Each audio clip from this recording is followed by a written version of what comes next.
பிரம்மாண்டங்கள் அது இதுங்கிறதெல்லாம் வந்து எந்த காலத்துக்கும் சரியாக வராது. கல்யாணம் முடிச்சா இந்த வீட்டுக்கு தானே வரணும், வரட்டுனேன். தான் புத்திசாலி அப்படின்னு காரை தூக்கி விட்டு எல்லாம் பண்ணவே முடியாது. இன்னைக்கு அந்த பையன் ரங்கநாதன் கூட எடுத்தான் அந்த டிராகனுங்கிற ஒரு படம், இன்னொருத்தர் டைரக்டர், இவங்கெல்லாம் என்ன படத்தை வந்து அந்த கதையை வந்து நம்பினாங்க. இவர் நடிகர், தயாரிப்பாளர், இசையமைப்பாளர், கதாசிரியர், திரைக்கதை மன்னன், இயக்குனர், பத்திரிகை ஆசிரியர் என பன்முகத்தன்மை கொண்ட இவரது கதைகள் சிந்திக்க தூண்டுவதாக இருக்கும். நகைச்சுவை மிளற பேசும் திரைப்பட எழுத்தாளர் சங்கத்தின் தலைவர் திரு கே பாக்கியராஜ் அவர்களை வாழ்த்தி பேச அழைக்கிறோம்.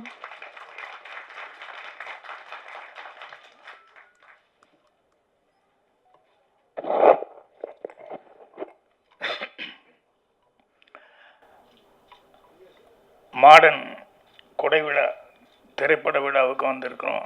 அனைத்து பத்திரிகை, டிவி மற்றும் அனைத்து ஊடக நண்பர்களுக்கும் என்னுடைய பணிவான வணக்கத்தை தெரிவிச்சுக்கிறேன். அதே மாதிரி முன்னாள் உட்காண்டிருக்க இந்த ஃபங்க்ஷனுக்காக வந்து ஊர்லேருந்து, வெளியூர்லேருந்து, சொந்த ஊர்லேருந்து அப்படியெல்லாம் வந்திருக்காங்க நிறைய பேர். அவங்க எல்லாத்துக்கும் என்னுடைய பணிவான வணக்கத்தை தெரிவிச்சுக்கிறேன்.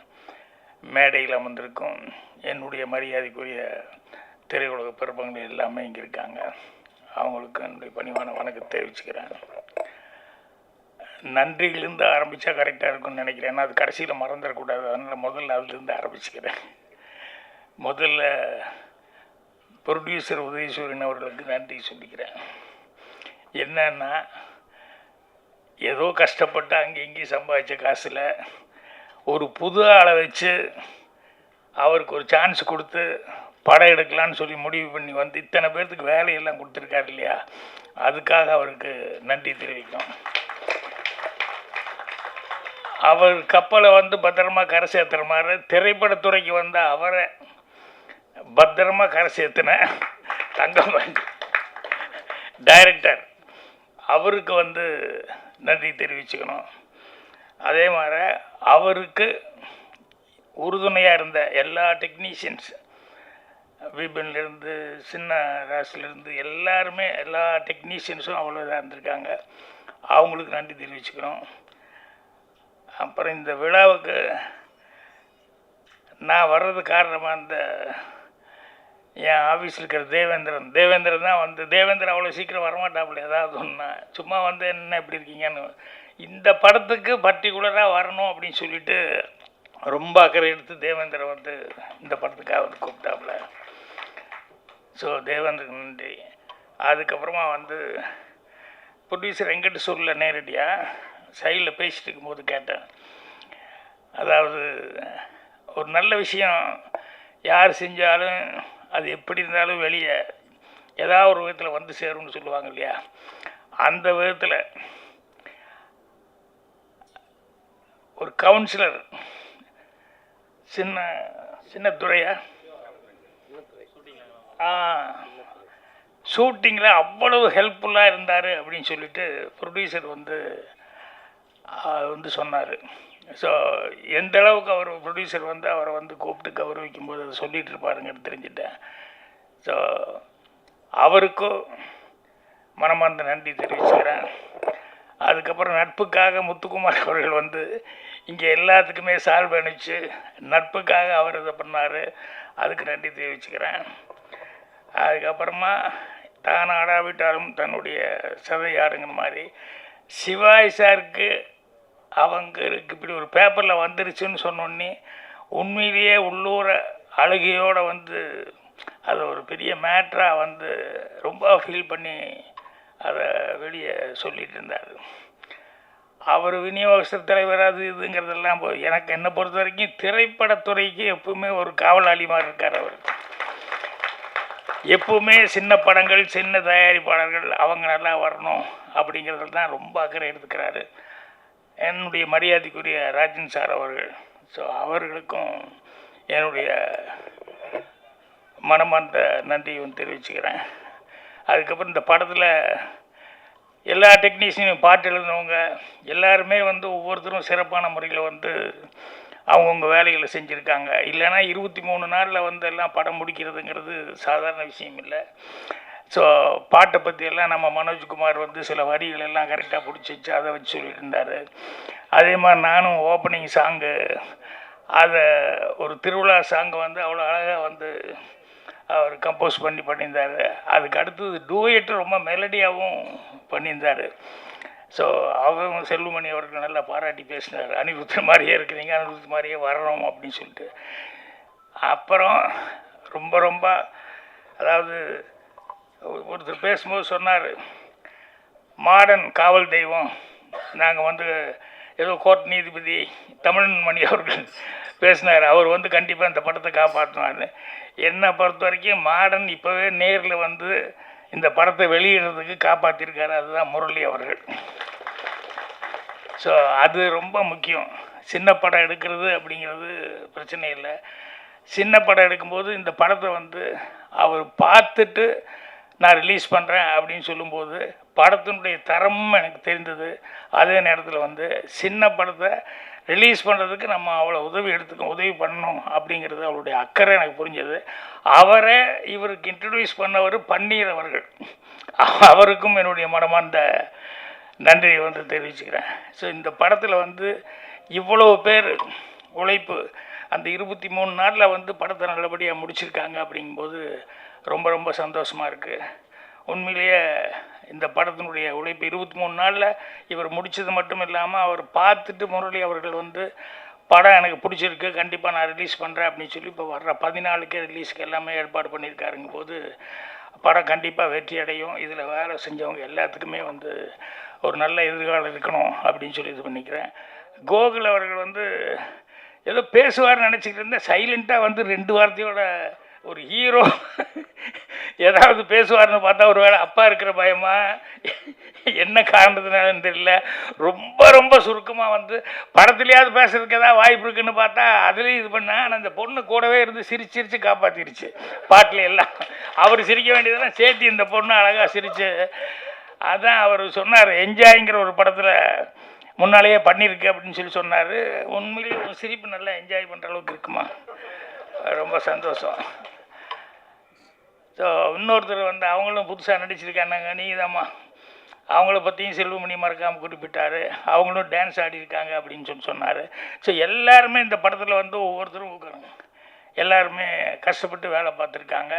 ஸோ அதனால் கண்டிப்பாக படம் நல்லபடியாக சக்ஸஸ் ஆகும். அதுக்கு வந்து பத்திரிகை நண்பர்கள் ஊடக நண்பர்கள் வந்து கண்டிப்பாக இது பண்ணுவாங்க. என்னை பொறுத்த வரைக்கும் இப்போ நிறையா சின்ன படங்கள் அது இது எல்லாமே பார்த்துருந்தோம். சிறு தயாரிப்பார், சிறு முதலீடு அப்படி பண்ணி. நான் ஒரு கிளாஸ் எடுக்கிறதுக்காக போயிருந்தேன். அந்த கிளாஸ் எடுக்க போனப்போ இந்த பசங்கள்லாம் உட்காந்துருந்தாங்க. அவங்ககிட்ட சொன்னேன், எப்பா லிவிங்ஸ்டன் அண்ணன், பாண்டியராஜன் தம்பி 2 பேருக்கு மிலிட்ரிக்கார ஒரு அப்பா. இந்த பாண்டியராஜன் வந்து ஒரு பொண்ணை லவ் பண்ணிட்டு இருக்கான். ஆனால் அவங்க அண்ணன் லிவிங்ஸ்டனுக்கு பொண்ணு பார்த்து நிச்சயம் பண்ண போகும்போது இவன் போகாம விட்டான். ஆனால் இவன் யாரை லவ் பண்ணான்னா அதை தான் லிவிங்ஸ்டனுக்கு அண்ணங்காரனுக்கு வந்து ஃபிக்ஸ் பண்ணிட்டாங்க. அப்படின்னா அடுத்த நாள் பாண்டியராஜன் தெரிஞ்சு நீ பதறி போயிட்டான். அந்த பொண்ணு வேறு திட்டுறா, நான் வந்து போலீஸ்காரன் பொண்ணுன்னா பையன்னு நீ தான் நினச்சேன், உனக்கு ஒரு அண்ணன் இருக்கான்னு எனக்கு தெரியாமல் போச்சே, போய் எதாவது பண்ணு அப்படின்னா. அவன் லிவிங்ஸ்டன்ட்ட வந்து கேட்குறான், என்ன இல்லைண்ணே நேற்று நீ போய் பொண்ணு பாட்டு அழகாக இருக்கு, அம்சமாக இருந்தது. என்ன அழகு அம்சமெல்லாம் ஓகே, அது அந்த பொண்ணு அதான்டா உன் அண்ணி. இல்லைண்ணே நான் வந்து நீ அதான்டா அண்ணி, உனக்கு அண்ணி நம்ம வீட்டுக்கு தானே வரப்போகுது அப்படின்னு. இல்லைண்ணே நான் வந்து அந்த பொண்ணை இல்லை நான் லவ் பண்ணிட்டேண்ணே, மறந்துரு. என்னென்ன இப்படி ஆமாண்டா ஆமாண்டு நேற்று வரைக்கும் இருந்தேன்னு மறந்துரு, இப்போ தான் நான் ஃபிக்ஸ் பண்ணிட்டு வந்தாச்சுல்ல அண்ணி. இல்லைண்ணே நாங்கள் ரொம்ப உயிராக லவ் பண்ணோம், ப்ளீஸ். அப்பா கூப்பிட்டு போனார், அப்பா வார்த்தையும் நம்ம தந்தை சொல் மிக்க மந்திரம் இல்லை. அப்பா கூப்பிட்டு போனார், மாத்துறானார், மாற்றிட்டு ஒத்துக்கிட்டேன். நீ மறந்துட்டு வேறு வழியே இல்லை.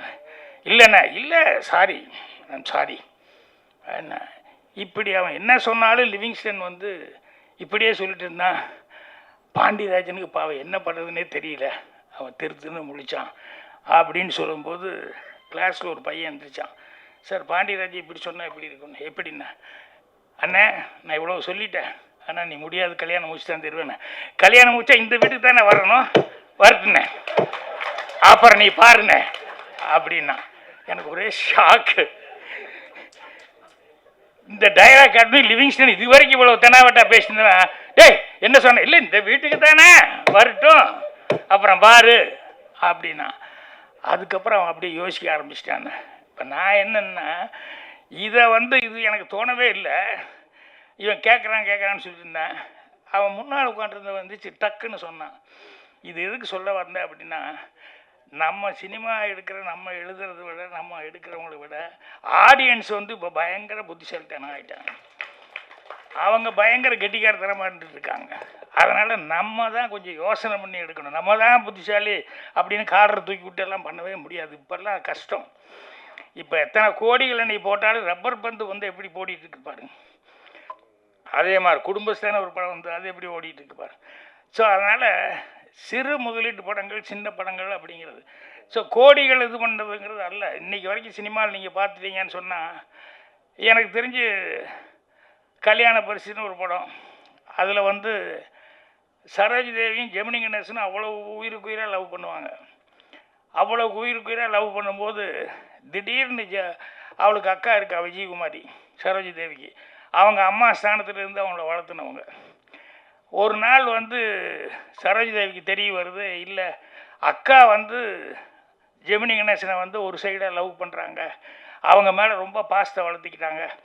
இவருக்காக, இந்த சரோஜ் தேவிக்காக அவன் பேசின டைலாக் பூரா தனக்கு பேசுன்னு தான் நினச்சி டெவலப் ஆகிட்டு கடைசியில் இவங்ககிட்ட சரோஜ் தேவிகிட்ட எனக்கு அவர் ரொம்ப பிடிச்சிருக்கு, என்னை அவரை நான் மனசார விரும்புகிறேன் அப்படின்னு சரோஜ் தேவி ஷாக்கு. அம்மா ஸ்தானத்துலேருந்து என்னை வளர்த்துனவங்க அப்படின்னு ஜெமினி கணேசன்கிட்ட போய் கொஞ்சம் பேசணும். என்னென்ன, நீங்கள் தயவுசெய்து எங்கள் அக்காவை கல்யாணம் பண்ணிக்கணும். ஏய் விளையாடுறேடி, நான் நீ இவ்வளோ நாளாக இவ்வளோ லவ் பண்ணிகிட்ருக்கேன், எங்கெல்லாம் சுற்றி எப்படியெல்லாம் ஜாலியாக இருந்தோம், திடீர்னு போய் அக்காவை கல்யாணம் பண்ணிக்கோன்னு சொல்கிறேன், விளையாடுறேடின்னு. இல்லைங்க, நீங்கள் அம்மா ஸ்தானத்துலேருந்து என்னை வளர்த்துனவங்க, அதனால் அவளை தான் நீ கல்யாணம் பண்ணி ஆகணும் அப்படின்னு அவர் ஒன்று. ஸோ எவ்வளோ சிக்கலான ஒரு சமாச்சாரம். இது எப்படி சமாதானப்படுத்த முடியும் ஜெமினியை? அதே மாதிரி சித்தின்னு ஒரு படம், அதில் பத்மினி ஜெமினியும் ரொம்ப சின்சியராக லவ் பண்ணிட்டு இருந்தாங்க. 2 பேரும் உயிருக்கு உயிராக இருக்காங்க. திடீர்னு பத்மினிக்கு ஒரு சிக்கல். அவங்க ஒரு 3-4 குழந்தையோடு இருக்க எம்ஆர் ராதா, அந்த வீட்டில் அந்த எம்ஆர் ராதாவை கல்யாணம் பண்ணிட்டா, இவங்க வீட்டில் இருக்கிற தம்பி தங்கச்சி இவங்க கடன் பிரச்சனை அது இது மொத்தமாக எல்லாமே சால்வ் ஆகும். ஸோ அந்த குடும்பத்தில் இருக்கிற இந்த 3 குழந்தைகளுக்கும் அம்மா கிடையாது, இவளுடைய ஃபேமிலியும் இதாகி போகும் அப்படின்னு சொல்லி இவங்க வீட்டில் ப்ரெஷர் போட்டு இப்போ பத்மினி வேறு வழியே இல்லாமல் எம்ஆர் ராதாவை கல்யாணம் பண்ணிக்கணும் அப்படின்னு சொல்லி ஒரு சூழ்நிலை. இப்போ இவங்க ஜெமினி கோயிலுக்கு வர சொன்னாங்க. ஜெமினி கோயிலில் இது அவர் ஏதோ பத்மினி கூப்பிடுது லவர்னு ஒன்று வந்தாங்க. வந்த உடனேயுமே அந்த அம்மா இப்போ ஜெமினியை ஒத்துக்க வைக்கணும், என்னை மன்னிச்சுக்கோங்க, வேறு வழி இல்லை, நான் காதலெல்லாம் பார்த்துருக்க முடியாது இவங்கள தான் அப்படின்னு. ஸோ அங்கேயும் ஜெமினி ஒத்துக்க வைக்கணும், அது ஒரு கஷ்டமான இடம். இங்கேயும் ஜெமினி ஒத்துக்க வைக்கணும், இது ஒரு கஷ்டமான இடம். 2 இடத்துலையுமே அந்த 2 டைரக்டர்களும் ரைட்டர். அவன் பேனா அவனுக்கு விளையாண்டுருக்கும். என்னென்னா ஸ்ரீதர் சார் அதில் அங்கே டைலாக் போட்டிருப்பார். அந்த சரோஜ் தேவி கேட்பாங்க, இப்போ எங்கள் அக்கா உயிருக்கு உயிராக உங்களை லவ் பண்ணிடுச்சு அப்படின்னு சொன்னதுக்கப்புறம் வேறு வழியே இல்லை, நான் இனிமேல் உங்களை கல்யாணம் பண்ணுறேன். ஏன்னா எங்கள் அக்கா மனசுக்கு எவ்வளோ கஷ்டமாக இருக்கும். அக்கா ஆசைப்படுறது எனக்கு தெரியாமல் இருந்தால் பரவாயில்ல, தெரிஞ்சதுக்கப்புறம் இப்போ நான் உங்களை எப்படி கல்யாணம் பண்ணிக்க முடியும், அதனால் இந்த காதல் சரியாக வராது அப்படின்னு. இல்லை நான் இல்லைங்க, அக்காவுக்கு நான் நன்றி கடனாக கல்யாணம் பண்ணிக்கோன்னு கேட்குறேன், அது முடியல, அட்லீஸ்ட் இதையாவது நான் உங்களை நான் கல்யாணம் பண்ணி அவங்களுக்கு ஒரு கஷ்டத்தை கொடுக்க விரும்பல, அதையாவது பண்ணணுன்னா எனக்கு வேறு வழியே இல்லை அப்படின்னு சொன்னேன். இப்போ ஜெமினிக்கு என்ன பேசுனது தெரியல. அப்போ சரி நான் புறப்படுறேன், நான் ஒரு வார்த்தை அப்படின்னு அதுக்கு முன்னால் நின்னேன். எப்படி நான் உங்களுக்கு கல்யாணம் பண்ணிக்க போகிறதில்ல, ஸோ நான் போய் வேறு மாதிரி தான் என்னங்கிறது யோசிச்சு தான் முடிவு பண்ணேன். ஆனால் நான் இல்லைங்கக்கா, நீங்கள் லைஃப்பில் கல்யாணம் பண்ணாமல் இருப்பீங்களா அவர் முழிக்கிறார் ஜெமினி. சொல்லுங்கள், யாராவது ஒரு காலத்தில் 3 முடிச்சு போடணுமில்ல? இல்லை சொல்லுங்கள், எப்படி நீங்களும் வந்து கல்யாணம் இல்லாமல் இருந்துட போகிறீங்க? எனக்கு ஒரு ஒளிவாக்கமாக நீங்களும் கல்யாணம் பண்ணி தானே ஆகணும். சொல்லுங்கள், யாருக்கா ஒருத்தி கழுத்து நீட்டு வா, அவளுக்கு நீங்கள் 3 முடிச்சு போட்டு தானே ஆகணும்னா தலையை ஆட்டுறாரு. அது ஏன் எங்கள் அக்காவாக இருக்கக்கூடாது அப்படிமா. இதை கேட்டோன்னே ஜெமினி ஆடி போயிடுவேன். நான் உண்மையிலேயே லவ் பண்ணேன், என் மேலே உனக்கு பிரியம் இருக்குது அப்படின்னா என்னுடைய வேதனையை புரிஞ்சுக்கிட்டு என்னுடைய தியாகத்தை நீயும் பங்கெடுத்துக்கணும். அதனால் எனக்கா அவங்க அக்கா கல்யாணம் பண்ணிக்கோ அப்படின்னா வேறு வழியே இல்லாமல் ஜெமினி வந்து விஜயகுமாரியை கல்யாணம் பண்ணிக்குவான். அதே மாதிரி இங்கே கோயிலுக்கு கூப்பிட்டு வந்தோடனே ஜெமினி கிட்ட பத்மினி கேட்பா, எங்கள் பாக்கெட்டில் எவ்வளோ இருக்குது? பாக்கெட்டில் இன்னும் சம்பளமே வரல, ரொம்ப கம்மியாக தான் இருக்குது. இல்லை எனக்கு ஒரு 1 லட்ச ரூபா தேவைப்படுது. லட்சமா? நான் வாங்குறதே 1000 2000 இவ்வளோதான் சம்பளம், என்னடி திடீர்னு லட்சம்னு என்கிட்ட கேட்குறேன். இல்லைங்க, எவ்வளோ நாள் டைம் கொடுத்தா நீங்கள் அந்த லட்சத்தை ரெடி பண்ணுமா? வாழ்க்கை பூரா நான் கஷ்டப்பட்டேன், லட்சமெல்லாம் என்ன நான் வாங்குற சம்பளத்தை எப்போ ரெடி பண்ண முடியும்? முடியாது இல்லைங்க, முடியாது. இல்லைங்க, இப்போ எனக்கு லட்சம் தேவைப்படுது. நான் உங்களை விட்டுட்டு வேற ஒருத்தர் கல்யாணம் பண்ணால் பல லட்சங்கள் எனக்கு வந்துடும், 2 குடும்பத்தையும் நான் காப்பாற்ற முடியும். என்ன சொல்கிறேன், இதான் உங்களால் தான் எத்தனை நாள் ஆனாலும் முடியாதுன்னு சொல்லிட்டீங்கல்ல, பட் 2 குடும்பத்தை காப்பாற்றுக்கு நான் படித்தான் ஆகணும். அதனால் என்னை மன்னிச்சுக்கோண்ணா. ஏன்னா நாளைக்கு வந்து எங்கிட்ட ஒரு வார்த்தை நீ கேட்டிருக்கலாமல்ல அப்படின்னு நீ கேட்டால் நான் குற்றவாளி ஆகிடுவேன். அதனால தான் உங்களை கேட்டேன். முடியலையில்ல, சரி என்னை மன்னிச்சுக்கோங்க, நான் போய் கல்யாணம் பண்ணிக்கிறேன். ஜெமினி திருன்னு முழிச்சு நிற்பான். என்னென்னா 2 இடமும் மிகப்பெரிய ஒரு பிரச்சனையான ஒரு இடம். அந்த 2 இடத்துலையும் எவ்வளோ கிளவராக வந்து பெண்கள் எவ்வளோ சாதகமாக பேசுகிறாங்க அப்படிங்கிறத வச்சு பண்ணியிருப்பார். ஆனால் எழுதுந்த ஆம்பளை தான், பேசுகிறது பொம்பளை இருந்தால் கூட. ஏன்னா ஏன் டிபார்ட்மெண்ட் விட்டும் கொடுக்க முடியாத ஸ்ரீதர் கேஹெச் அவங்க எதுக்கு சொல்ல வந்தேன்னா, அவங்க கோடிகளெல்லாம் நம்பல, பிரம்மாண்டத்தை நம்பல, பேனாவை மட்டுமே நம்பினாங்க. அதுதான் அவங்க இன்னைக்கு வரைக்கும் நிலச்சி நின்றுக்கிட்டு இருக்காங்க. அதனால் இன்றைக்கி வந்து எடுக்கிறவங்க வந்து இவங்க பண்ணணும், அவங்க பண்ணணும், இப்படி பண்ணணும், அப்படி யாருடைய உதவி இருந்தாலும் அது பிரயோஜனம் இல்லை. நம்ம எடுக்கிற படம் நீ நல்ல படமாக எடுத்தால்தான் அது வந்து சரியாக வரும். அதனால் ஒவ்வொருத்தரும் அதுக்கு வந்து இப்போ 23 நாளில் முடித்தார் அப்படின்னு சொல்லும்போது எவ்வளோ நம்பிக்கை இருந்தால், எவ்வளோ பிளான் பண்ணியிருந்தா அந்த கதையை வந்து 23 நாளில் முடிச்சிருக்க முடியும். ஸோ கதை ப்ரொடியூசர்கிட்ட சொல்லி அவருக்கு பிடிச்சிருந்து அதுக்கப்புறம் அவங்க பையனே வச்சுட்டு கோகுல் வச்சுட்டு பண்ணுறேன்னு சரி பண்ணுறேன் அப்படின்னு சொல்லி பண்ணி எவ்வளோ நம்பிக்கையோடு செஞ்சுருக்காரு. அதை பார்த்து தான் வந்து முரளி அவர்கள் வந்து நானே ரிலீஸ் பண்ணுறேன் அப்படின்னு. அதனால் சினிமா படம் படம் நல்லா இருக்கணும் அப்படின்னா படங்கள் நல்லா ஓடணும், சிறு முதலீட்டு படங்கள். ஏன்னா எல்லாருமே சிறு முதலீட்டுலேருந்து தான் வந்தாங்க, சிறு தயாரிப்பாளர் தான். நான் வாங்கினது 500 ரூபா அட்வான்ஸ் தான் ஃபஸ்ட்டு படத்துக்கு டைரக்ஷன் பண்ணுறதுக்கு.